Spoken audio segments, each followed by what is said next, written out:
সুন্দর একটি জায়গায় শুধু প্রাকৃতিক দৃশ্যই নয়, একটি মরিচ খেতে আসলাম। দেখুন মরিচের যে বাম্পার ফলন এবার হতে চলছে, তা এই ক্ষেতটি দেখলেই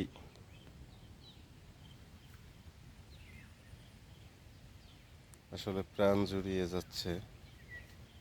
কি সুন্দর ক্ষেত! এটা একটা মরিচ ক্ষেত, চারপাশ দিয়ে বিভিন্ন জাতের কলা গাছ লাগানো আছে। আসলে দেখার মতন একটি জায়গা। এই পাশে আছে পটলের ক্ষেত, পাশ দিয়ে বিভিন্ন জাতের কলা গাছ।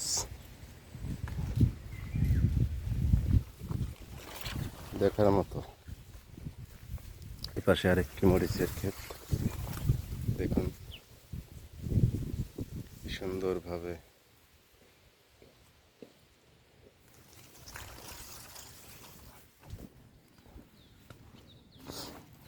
মরিচগুলি ধরে আছে।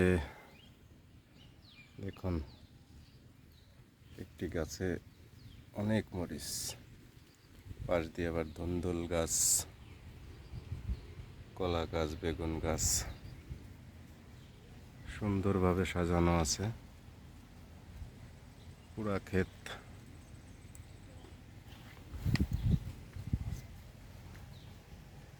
দেখার মতো।